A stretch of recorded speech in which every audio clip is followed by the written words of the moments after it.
Valentin Mayr. It's in Oldenburg, Germany. I started at a really low level. I mean, I was playing rhythm for a while, and for 20 years.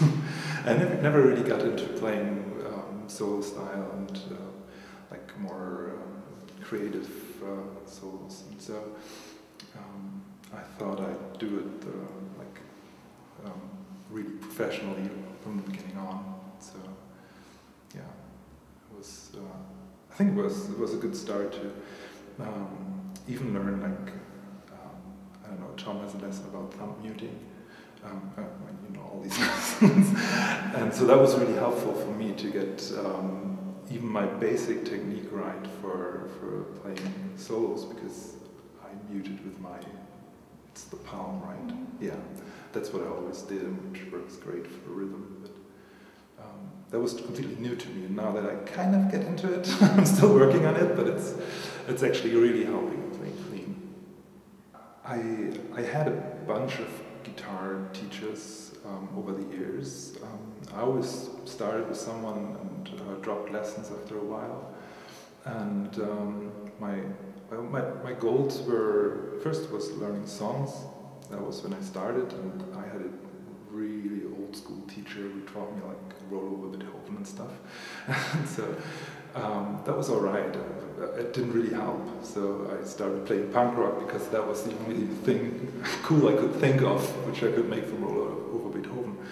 Or more style the Sonics or something. But then I had like a teacher who was teaching me to play like a little bit more funky guitar and a little bit more like imitating styles of others. So I did that for a while, and that worked very well for me.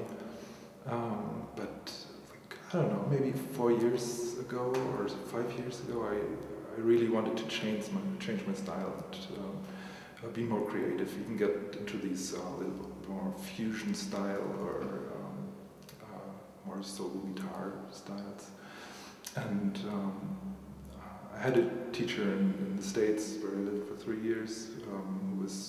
He was a friend of mine, but he was a Berkeley student. He was really good, and he taught me like some basics about harmonics and how to scales and some picking techniques.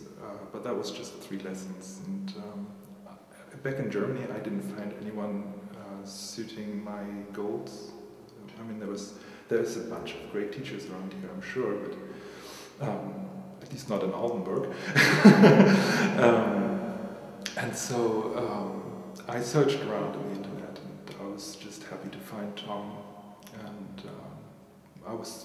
And first I was kind of reluctant, because I thought, like, how can you do that on video and audio lessons? But I mean, he's giving us so much material, and there's so much stuff to work on, and I mean, he's got the experience of I don't know how many thousands of students. So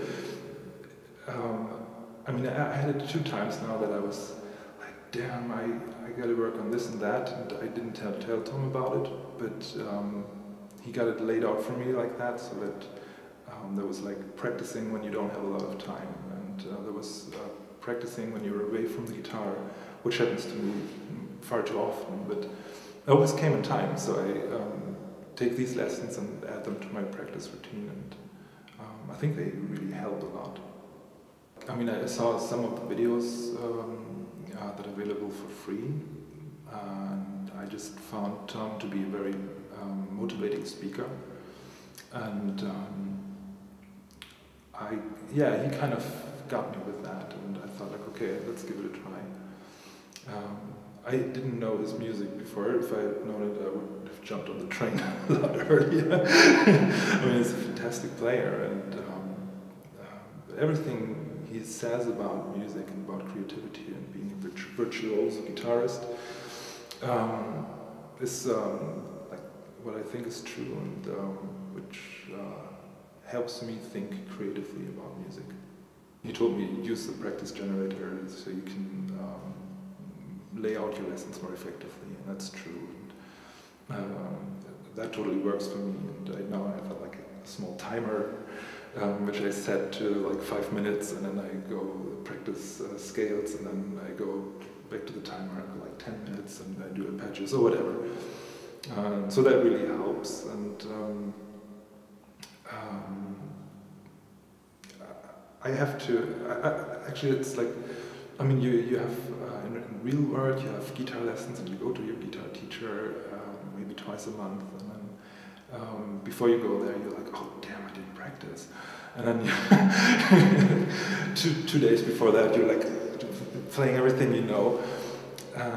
And it's similar with Tom's lessons, and he also said that when he wrote an email, he said like, it's good to have the next lesson coming on, even if you're not done, because it gives you like a push, and you start practicing a little bit more. And that actually works for me too. So it's always in the beginning of the month I'm a bit slower, and then I start picking up. But yeah, one thing I wanted to say about the lessons was that the way they are laid out is surprisingly smart. I mean, it's Tom can hardly know every student he has in detail, but he lays out his lessons so it feels like he's doing it exactly for you, and he always hits my needs, and it's just like, I know that if I work lesson by lesson and integrate these things into the next lesson, like, I mean, there's some of the scales I can work on like in the next lesson, and I know it's building up to a certain point, and I know that I can do a lot more, but yeah, but it's a fantastic resource. For me, one of the benefits is doing like everything on the internet, because I can do my own schedule. It's, I don't have to go anywhere. I don't have to rely on the time planning of someone else. I can just pick my lessons and go through them whenever, wherever I want. And I have like the audio and video I have on my iPhone. I take it with me, and when I go somewhere to visit friends or so, I can even watch some of the videos there and do some practicing there. So for me, it's the one and only way I could do it right now, because I just can't go like every Thursday to see my guitar teacher.